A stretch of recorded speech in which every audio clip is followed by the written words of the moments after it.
आजकालचा जमाना ऑनलाईनचा आहे. जवळपास सर्वच व्यवहार आता कॅशलेस पद्धतीने आपल्याला होताना दिसत आहेत. कॅशलेस पेमेंटमुळं मोठमोठे व्यवहार एका क्लिकवरती करता येत आहेत आणि हे कॅशलेस व्यवहार करण्यासाठी Google पे हे ॲप सर्वाधिक लोकप्रिय असल्याचं आपल्याला दिसून येतं.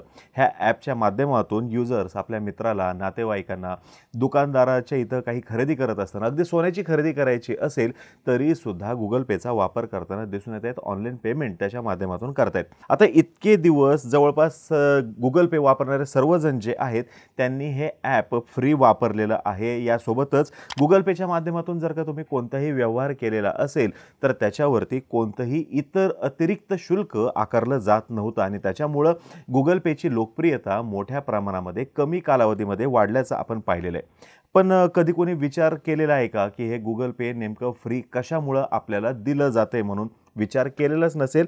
पण आता इथून पुढे Google पेच्या माध्यमातून काही ठराविक पेमेंट्स केल्यानंतर त्याच्यावरती अतिरिक्त शुल्क आकारलं जाणार आहे. कन्व्हिनियन्स फी प्लस GST अशा पद्धतीने हे शुल्क आकारलं जाणार आहे.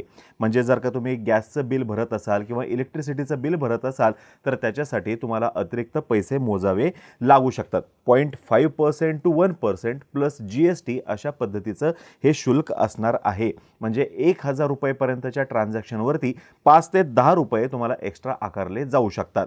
काय आहे संपूर्ण विषय ते समजून घेऊयात. कोणत्या ट्रान्झॅक्शन्सवरती चार्जेस लागणार, कोणत्या ट्रान्झॅक्शन्सवरती चार्जेस लागणार नाही, इतर पर्याय काय आहेत, हे सर्व काही आज आपण जाणून घेऊयात. नमस्कार, मी अरुणराज जाधव बोलबिडूवरती तुम्हा सर्वांचं अगदी मनापासून स्वागत करतो. सर्वप्रथम Google पे हे इतकं पॉप्युलर कशामुळं आहे ते आपण समजून घेणं गरजेचं आहे. म्हणजे बघा, ज्या वेळेस नोटबंदी केली गेली त्याच्यानंतरच्या काळामध्ये Google पे म्हणा किंवा इतर ॲप जे आहेत याच्या माध्यमातून मोठ्या प्रमाणामध्ये व्यवहार झालेले आपल्याला दिसून येतात. नवतरुण मंडळी जी आहेत किंवा सर्वच वयोगटातील जे आहेत हे सर्वजण अशा पद्धतीने कोणताही व्यवहार करायला प्राधान्य देत असल्याचं आपल्याला दिसून येते. याचं सगळ्यात महत्त्वाचं कारण आहे सगळ्यांच्या हातामध्ये उपलब्ध झालेला मोबाईल, त्या मोबाईलमध्ये असलेलं इंटरनेट. म्हणजे जर का कोणालाही Google पे किंवा इतर कोणतेही ॲप जर का त्यांच्या मोबाईलवरती घ्यायचं असेल तर अगदी सोपं आहे. ते त्याच्यामध्ये सेटअप करणं सोपं आहे आणि ते वापरणंसुद्धा सोपं आहे. याच्यासोबतच अजून एक महत्त्वाचा मुद्दा असा आहे की Google पे सारखं ॲप जरी मोबाईलमध्ये आपण वापरत असलो तरीसुद्धा त्याच्यासाठी देण्यात आलेली सिक्युरिटी ही उच्च दर्जाची आहे.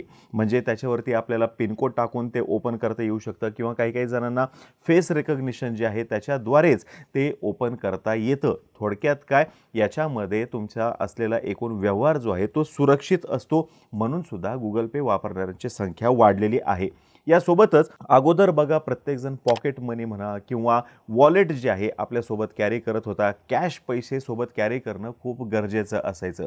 पण जेव्हापासून हे व्यवहार ऑनलाईन व्हायला लागले त्यातल्या त्यात Google पे सारखे ॲप आलेले आहेत तेव्हापासून वॉलेट वापरणं किंवा कॅश सोबत कॅरी करणं हे जवळपास बंद झालेलं आहे. कार्डसुद्धा आता खूप कमी जण वापरताना आपल्याला दिसून आहेत. फक्त सोबत मोबाईल आहे आणि त्या मोबाईलमध्ये इंटरनेट आहे, इतकं पुरेसं आहे कोणताही व्यवहार करण्यासाठी. यासोबतच अजून एक महत्त्वाचा मुद्दा असा आहे की सुरुवातीच्या टप्प्यामध्ये जेव्हा Google पे आलेलं होतं सर्वांना त्याची सवय व्हावी म्हणून त्यांनी मोठ्या प्रमाणामध्ये अट्रॅक्टिव्ह असं प्रमोशन केलेलं होतं. यासोबतच प्रत्येक व्यवहारावरती त्यांच्याकडून एक रिवॉर्ड मिळायचा. म्हणजे ते स्क्रॅच केल्यानंतर त्याच्यामध्ये कोणाला ₹1, ₹3, ₹10 अशा पद्धतीने कॅशबॅक मिळायचा. त्याच्यापेक्षा जास्त रक्कम पण मिळायची आणि म्हणून ते पॉप्युलर होत गेलेलं दिसून येतं. नंतरच्या काळामध्ये अर्थातच हे कॅशबॅक जे आहे हे जवळपास बंद झाल्यातच जमा आहे, पण इतर रिवॉर्ड्ससुद्धा सध्या मिळताना दिसून येत आहेत. आणि सगळ्यात महत्त्वाचं कारण म्हणजे Google पे डाउनलोड करणं आणि ते वापरणं फ्री आहे. म्हणून मोठ्या प्रमाणात Google पे किंवा इतर तत्सम जे ॲप आहेत त्यांचा वापर वाढल्याचं दिसून येतं. आजच्या दिवशी भारतातील ऑनलाईन ट्रान्झॅक्शन जे आहेत त्याच्यापैकी 37% ट्रान्झॅक्शन हे Google पेच्या माध्यमातून होत आहेत. 37% जे एकूण ट्रान्झॅक्शन एकूण तसा जो क्राऊड आहे तो या UPI ट्रान्झॅक्शनच्या माध्यमातून मॅनेज केला जातोय. प्रथम क्रमांकावरती आहे वॉलमार्टवालं फोनपे. आता बघा, UPI ट्रान्झॅक्शन जे आहेत जानेवारीमध्ये जवळपास 8.26 लाख कोटी रुपयाचे झालेले दिसून येतात. आणि जर का आपण UPI ट्रान्झॅक्शन बघितलं तर त्याच्यामध्ये इयर ऑन इयर बेसिस 39% वाढसुद्धा होताना दिसून येते. थोडक्यात काय, Google पे सोपं आहे, फ्री आहे सिक्युरिटी चांगली आहे याच्यामुळं पॉप्युलर आहे. पण आता सर्वांना या गुगल पेची सवय झाल्यानंतर, कॅश वापरणं कमी झाल्यानंतर गुगल याच्यामधून कमाई करू इच्छित आहे असं दिसतंय. आजपासून वर्षभरापूर्वी गुगल पेनं मोबाईल रिचार्ज पेमेंटवरती अतिरिक्त कन्व्हिनियन्स फी आकारायला सुरुवात केलेली होती. त्याच्यानुसार ₹749चा जिओ रिचार्ज गुगल पेवरून जर का केला तर त्याच्यावरती अतिरिक्त ₹3 सुविधा शुल्क म्हणून आकारलं जात होतं. तेव्हा ₹100च्या रिचार्जवरती कोणतेही शुल्क आकारलं जात नव्हतं. 101 ते ₹200 ₹1, 201 ते ₹300 ₹2 आणि ₹301 मोबाईल रिचार्जवरती ₹3 सुविधा शुल्क आकारलं जात होतं. आणि त्याच्यापेक्षा जास्तचं जर का रिचार्ज अमाऊंट असेल तरी सुद्धा ₹3 इतकंच त्याच्यावरती शुल्क आकारलं जात होतं. आता वर्षभरापूर्वी जी ही पॉलिसी आलेली होती तेव्हा वीज बिलाचं जर का पेमेंट करणार असाल तर त्या ट्रान्झॅक्शनवरती कोणतंही शुल्क आकारलं जात नव्हतं. पण आता जी माहिती समोर येते त्याच्यानुसार एका कस्टमरने इलेक्ट्रिसिटी बिल भरत असताना त्याच्या क्रेडिट कार्डवरून अर्थातच तो ते बिल भरत होता तर त्याने त्याच्यावरती ₹15 कन्व्हिनियन्स फी म्हणून भरलेले आहेत, जे की GSTला धरून आहेत. म्हणजेच काय, गुगल पेने त्यांची जी एकूण स्कीम आहे, हे गुगल पे वापरण्यासाठी जे काही इतके दिवस निशुल्क ते वापरू देत होते त्याच्यामध्ये बदल केल्याचं आपल्याला दिसून येते. आता हे डेबिट कार्ड किंवा क्रेडिट कार्डच्या माध्यमातून जर का तुम्ही हे असे ट्रान्झॅक्शन करत असाल तर त्याच्यावरती ही कन्व्हिनियन्स फी असणार आहे प्लस GST लागणार आहे. सर्वच्या सर्व ट्रान्झॅक्शनवरती आता ही अशा पद्धतीने एक्स्ट्रा फी लावली जाणार आहे का, तर तसं बिलकुल नाही आहे. या कंपनीच्या वेबसाईटवरती जी माहिती दिलेली आहे त्याच्यानुसार जर का तुमच्या गुगल पे सोबत तुमचं बँक अकाउंट जर का कनेक्टेड असेल तर त्याच्यावरती तुम्हाला एक्स्ट्रा कोणताही चार्ज लागणार नाही. अगदी 5 पैशाचा सुद्धा तुम्हाला त्याच्यावरती चार्ज लागणार नाही आहे. पण जर का तुम्ही क्रेडिट कार्ड किंवा डेबिट कार्ड वापरून पेमेंट करणार असाल तर मात्र तुम्हाला अतिरिक्त चार्ज लागणार आहे. अजून एक मुद्दा असा आहे की हे पहिल्यांदाच आपल्या इथं असं काही होतंय का, तर तसं नाही आहे. पेटीएम घ्या किंवा फोनपे घ्या, हे आधीपासूनच अशा पद्धतीच्या ट्रान्झॅक्शन्सवरती चार्ज लावत आलेले आहेत आणि आता गुगल पे सुद्धा तशा पद्धतीचा चार्ज लावणार आहे. आता याच्या मागचं कारण काय आहे? इतके दिवस तर तुम्ही फ्री दिलं, गेले 7-8 वर्ष तुम्ही फ्री दिलेले आणि अचानकच आता हे असे कन्व्हिनियन्स फी का लावली जाते? तर ह्याच्या मागचं सगळ्यात महत्त्वाचं कारण हे आहे की इतके दिवस त्यांनी हे फ्री द्यायचं कारण असं होतं की एकतर सर्वांना सवय होणं गरजेचं होतं. सरकारचं सुद्धा धोरण असं होतं की ऑनलाईन पेमेंट जे आहे अधिकाधिक पॉप्युलर व्हायला पाहिजे. समाजातल्या प्रत्येक घटकापर्यंत हे ऑनलाईन पेमेंटची सुविधा उपलब्ध होणं गरजेचं आहे. पण ह्याच्यासाठी गुगलने मोठ्या प्रमाणामध्ये खर्च केलेला आहे. प्रत्येक ट्रान्झॅक्शनवरती त्यांना खर्च करावा लागत होता आणि त्याच्यामुळं त्यांना इतर माध्यमातून आता त्याच्यासाठीचे पैसे गोळा करायचे आहेत. म्हणजे जर का तुमचं अकाउंट लिंक असेल तर ते पैसे अर्थातच घेणार नाही आहेत.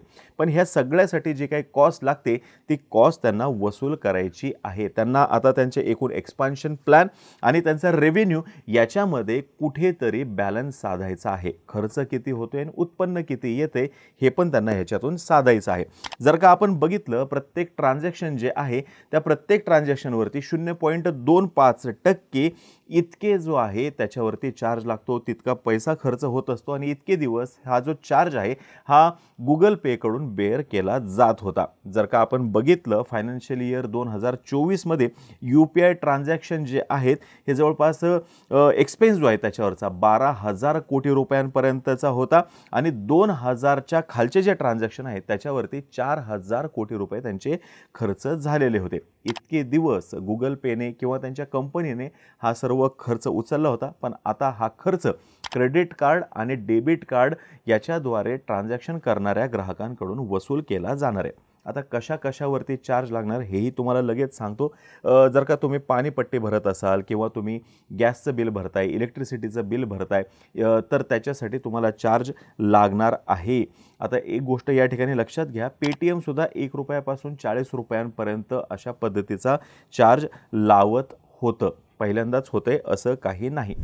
मागे गुगल पे सारख्या UPI ॲपद्वारे होणाऱ्या 2,000 रुपयांपर्यंतच्या एकूण ट्रान्झॅक्शनवरती कोणत्याही पद्धतीचं शुल्क आकारायचं नाही असा निर्णय केंद्र सरकारनं घेतलेला होता. तो निर्णय अजूनसुद्धा लागू आहे.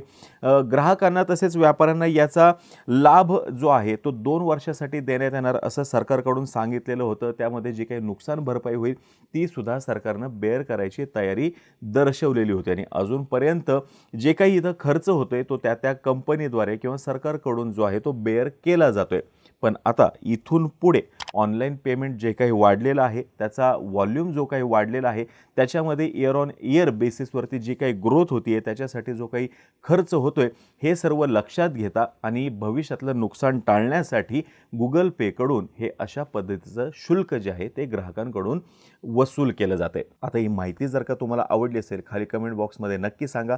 Google Payकडून हे जे काही कन्व्हिनियन्स फीच्या नावाखाली अतिरिक्त शुल्क आकारलं जाते, त्याच्याविषयी तुमचं काय मत आहे हेही खाली कमेंट बॉक्समध्ये नक्की सांगा.